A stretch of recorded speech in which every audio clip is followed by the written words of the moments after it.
सार वचन राधा स्वामी वार्तिक भाग दूसरा। वचन 174।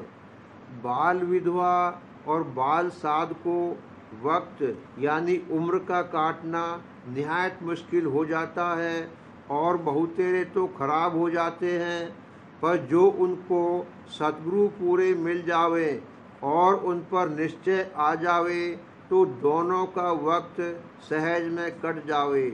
और जो विद्या गुरु मिले तो विद्या या तीरथ व्रत में या मूर्त पूजा में वृथा जन्म उनका बर्बाद जावेगा और जन्म मरण की फांसी नहीं कटेगी। इस वास्ते उनको और सब जीवों को चाहिए कि जितनी हो सके सतगुरु पूरे के खोज में मेहनत करें। जो उनके खोज में इसका शरीर भी छूट जाए तो भी सोच न करे, क्योंकि जब सतगुरु के मिलने की आशा इसके चित्त में दृढ़ हुई तो वह ठीक भक्ति सच्चे मालिक की है, उसको मालिक सतगुरु रूप से जरूर मिलेगा। वचन 175।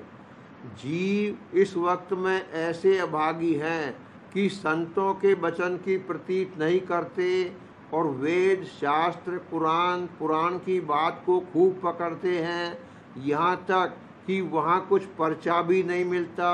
पर काल ने ऐसा अड़ंगा लगाया है कि अपने मतलब के वचन को जीव से मनवा लेता है और संत जो दया करके इसको भली प्रकार समझाते हैं सो नहीं मानता है और उनसे पर्चे मांगता है।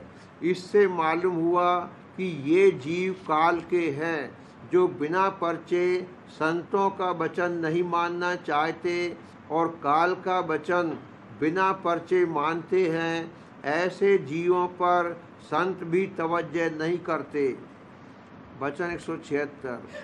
प्राण योग और बुद्धि योग की गम आकाश तक है, इसके आगे सूरज शब्द के आश्रय जा सकती है और वहाँ पहुंचकर अजाया पुरुष का दर्शन प्राप्त हो सकता है, और जो कि सतयुग द्वापर त्रेता में सबसे गुप्त रहा, किसी को उसका भेद नहीं मिला।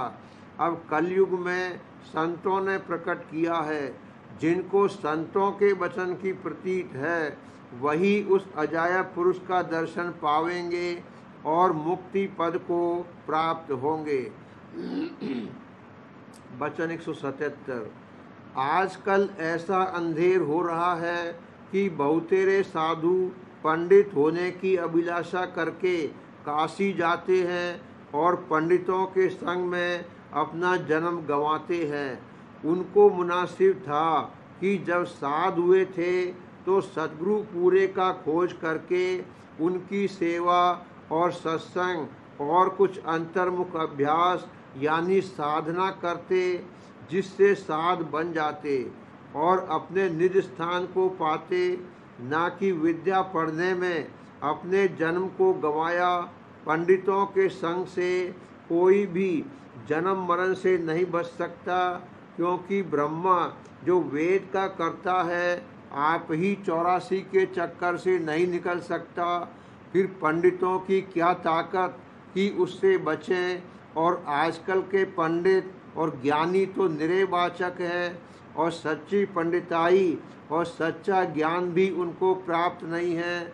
यह सब 84 के अधिकारी हैं, क्योंकि सिवाय सद्गुरु वक्त के और किसी की ताकत नहीं कि जीवों को 84 से बचाकर निज घर में पहुँचावे। वचन 178। काल ने अपना जाल संसार में किस खूबसूरती के साथ बिछाया है कि जो जीव परमार्थ कर रहे हैं और जानते हैं कि हम बड़े परमार्थी हैं और लोग भी उनकी तारीफ करते हैं कि ये बड़ा परमार्थ कमा रहे हैं, उनका हाल जो गौर करके देखा जावे तो परमार्थ का एक किनका भी नहीं पाया जाता। यानी तीरथ व्रत और जप और मूर्त पूजा में मेहनत कर रहे हैं और नेम आचार बहुत भांति करते हैं। इससे सिवाय अहंकार के और कुछ नहीं प्राप्त होता। इस वक्त में यह करतूत मालिक को मंजूर नहीं है और न यह 84 से बचा सकती है। इस वास्ते सब 84 में चले जाते हैं। जिसको 84 से बचना मंजूर है उसको चाहिए कि सद्गुरु वक्त की भक्ति करे, सिवाय इसके दूसरा उपाय बचने का नहीं है। पर क्या कहा जावे कि जीवों को और साधना में तो मेहनत करना मंजूर है, पर सद्गुरु भक्ति कबूल नहीं करते। बाजे ग्रंथ वगैरह की टेक में बंधे हुए हैं और उसी को गुरु मानते हैं। अब गौर करना चाहिए कि ग्रंथ को गुरु मानने से क्या फ़ायदा होगा और कहाँ ऐसा हुक्म है। ग्रंथ तो जड़ है, उसकी कोई सेवा नहीं हो सकती है। फिर क्या गुरु भक्ति ऐसे जीवों से बन आवेगी। ग्रंथ की भक्ति यह है कि जो उसमें वचन लिखा है उस पर अमल करे, यानी उसमें जो लिखा है कि सद्गुरु का खोज करके उनकी सेवा करे और शरण लेवे, इस वचन को माने। और जब यह वचन न माना गया तो ग्रंथ की टेक झूठी है। इनका भी वही हाल समझना चाहिए जो कि मूर्त पूजा वालों का है। पर सबब इस गलती का यह है कि जीवों को कोई सच्चा समझाने वाला नहीं मिलता। इस सबब से सब भ्रम और भूल में पड़े हैं और जो गुरु उनको मिलते हैं वह आप कभी चेले नहीं हुए और जीवों को भटकाते और भरमाते हैं। क्या पंडित, क्या भेद, सबका यही हाल है। इनमें कोई भी सद्गुरु और सद्गुरु भक्ति की महिमा को नहीं जानता। किताब और पोथी और पुरानी रस्म और लीक में आप भी बंधे हैं और उन्हीं में जीवों को भी बांधते चले जाते हैं। सद्गुरु भक्ति का उपदेश कि जिससे जीव का छुटकारा होवे और निज घर अपना मिले, कोई नहीं करता।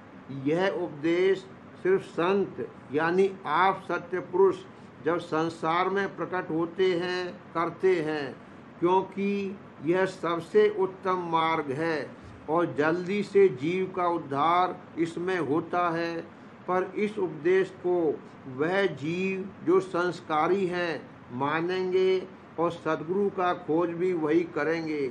और जो लोग कि ऊपरी खेल और चमत्कार में राजी होते हैं उनसे सद्गुरु भक्ति की कमाई, जिसमें तन मन और धन पर चोट पड़ती है, नहीं बनेगी। और उत्तम संस्कारी वही हैं जो सद्गुरु और नाम की मुख्यता करें।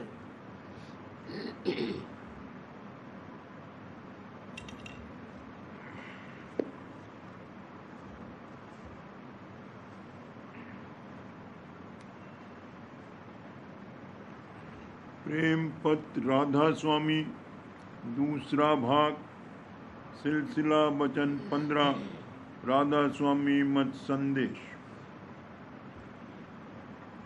बाहर मुख पूजा जिस कदर की है वो नकल की है या मनुष्य के से कमतर दर्जे की रचना की है, ये दोनों असल से बहुत दूर हैं।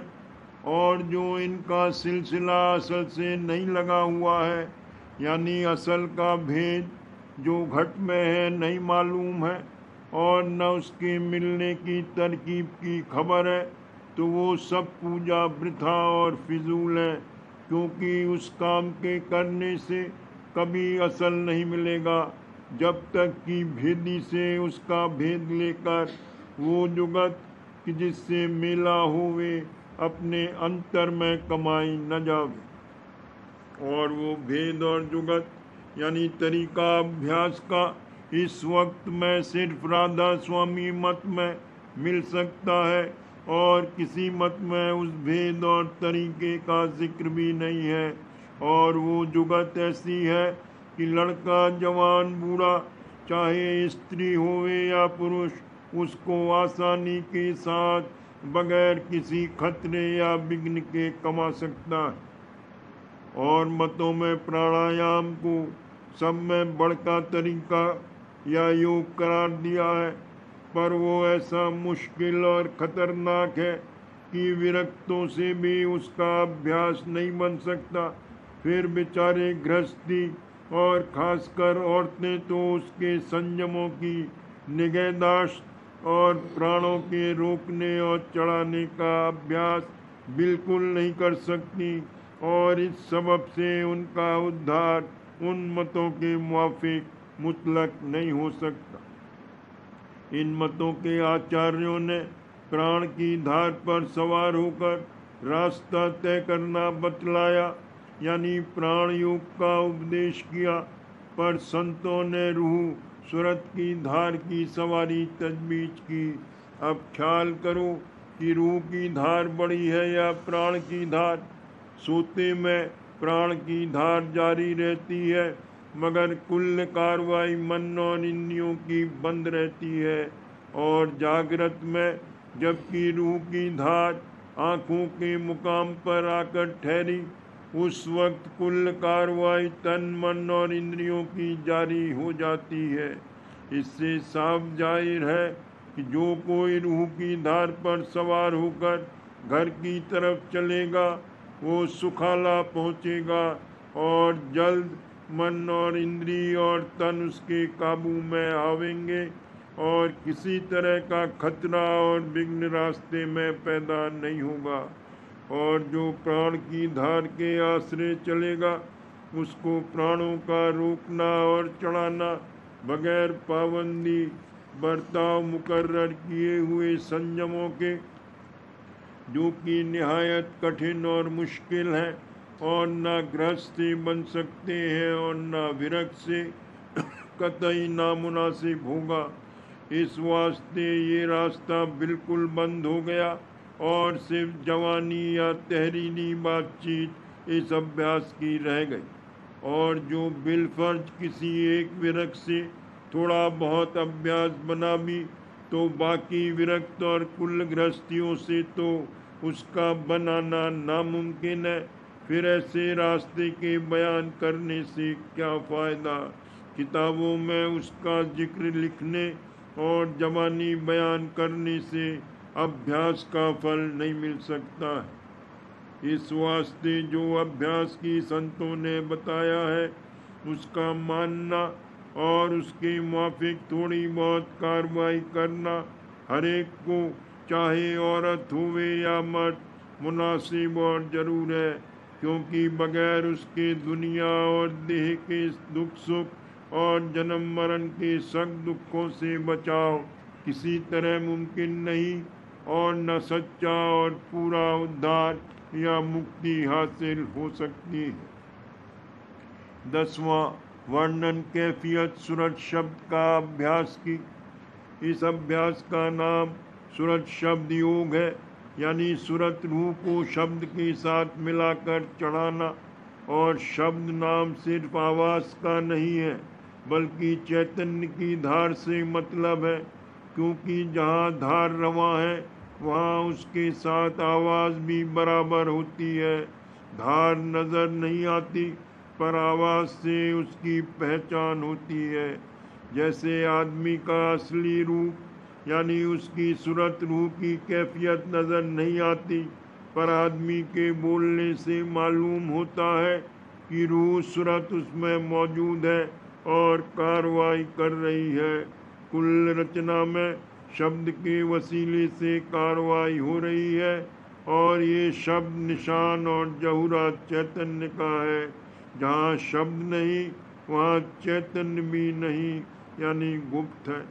सूरत चैतन्य को शब्द चैतन्य से मिलाने का मतलब ये है कि सूरत जो उस शब्द की धार है उसको अपने घर की तरफ आवाज़ की डोरी को पकड़कर उल्टाना है, और आवाज़ की बराबर कोई अंधेरे में उजाला करने वाला और रास्ता दिखलाने वाला नहीं है।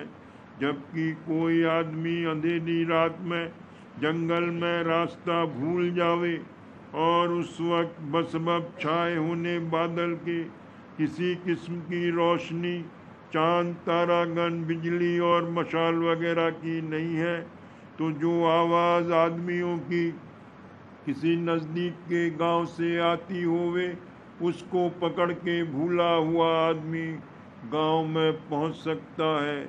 इसी तरह ये आवाज़ अनैत शब्द की जो घट घट में पूर है और बगैर मदद जवान या किसी बाजे के हर वक्त जारी है, ऊंचे से ऊंचे देश यानी कुल मालिक के दरबार से आ रही है और एक एक रास्ते के स्थान पर ठहर कर और फिर उस धार के वसीले से जो वहाँ से निकली है बरामद होकर निकल कर कुछ तब्दीली के साथ बराबर ऊपर से नीचे के मुकाम तक जारी है और कुल देह और रचना भर में फैली हुई है। जो कोई इस आवाज का भेद और पता यानी स्थान स्थान के शब्द का हाल भेदी से दरियाफ्त करके अपने मन और चित्त से उसको सुनता हुआ आँखों के रास्ते से चलना शुरू करे, वो दिन दिन उस स्थान के जहाँ से की पहली आवाज़ आ रही है नज़दीक पहुँचता जाएगा और फिर वहाँ से दूसरे शब्द को पकड़ के चलेगा। इसी तरह सब मंजिलें रास्ते की तय करता हुआ एक दिन कुल मालिक राधा स्वामी दयाल के देश में जा पहुँचेगा। मालिक कुल अरूप और विदेह है, उसका ध्यान किसी तरह कोई नहीं कर सकता है, पर शब्द के वसीले से जो उस मालिक के चरणों से जारी हुआ है अभ्यासी ध्यान करता हुआ पहुंच सकता है, क्योंकि शब्द उस मालिक का प्रथम जहूरा और निशान है। और जैसे कि वो मालिक अरूप है, शब्द भी अरूप है, पर ध्यान में बहुत भारी मदद देता है, यानी ध्याता को उसके इष्ट के पास पहुंचाता है। इसी तरह अरूप का ध्यान करके अभ्यासी उस अरूप पद में पहुंच सकता है और कोई रास्ता या तरकीब पहुंचने की ऐसी आसान और बेखतरा और निश्चय करके सीधी राह से पहुंचाने वाली कतई नहीं है, क्योंकि रूह की धार जो शब्द की धार है उससे बढ़कर और कोई धार नहीं रची गई है। वह और सब धारों की कर्ता और चैतन्य करने वाली है। खुद प्राण की धार भी रूह यानी जान की धार से चैतन्य है। फिर सूरज शब्द से बढ़कर और कोई जुगत न रची गई और न हो सकती है। ये बात सबको मालूम होवेगी कि सूरत रूह का आवाज़ के साथ प्यार और इश्क जाती यानी असली है। जैसे कोई आदमी कैसे ही जरूरी काम के वास्ते जाता होवे और जो कहीं रास्ते में उम्दा गाना बजाना होता होवे तो ज़रूर थोड़ी देर के वास्ते वहाँ ठहर कर उसको शौक़ से सुनेगा। बल्कि सिर्फ आदमी ही नहीं, जानवर भी उम्दा बाजे और रसीली आवाज़ के आशिक हैं और उसको बड़ी तवज्जो के साथ एकाग्रचित्त होकर सुनते हैं और खुश होते नज़र आते हैं। सबब इसका यही है कि सूरत का भंडार शब्द है और ये आप भी आवाज़ स्वरूप है और इस वास्ते आवाज़ के साथ इसकी प्रीत या इश्क जाती और असली है। रसीली आवाज़ सुनकर सूरत और मन मस्त हो जाते हैं और गाने या बाजा बजाने वाले के संग संग फिरते हैं और कभी खुशी में भरकर नाचने लगते हैं और जाती सरूर में बेहोश हो जाते हैं। जिस किसी को सच्चा शौक़ होवे इस अभ्यास का चंद रोज़ यानी 1 महीने 15 रोज़ इम्तहान और परीक्षा करके आप देख लेवे, क्योंकि ये राधा स्वामी मत करनी का है, बातों और विद्या बुद्धि की चतुराई का नहीं है। विद्यावान अपनी बुद्धि के अहंकार में संतों के वचन को गौर और फिक्र के साथ बिना पक्षपात के न सुनकर कोरे रह गए और उनको सच्चे मालिक का या उसके मिलने के रास्ते और तरीके का पता न लगा, सिर्फ बातों में संतोष करके थक रहे और अहंकार किया कि उनकी बराबर कोई कुछ नहीं जानता है, और हकीकत में असल भेद कुल मालिक और जीव यानी सूरत और शब्द की धार से बिल्कुल बेखबर हैं।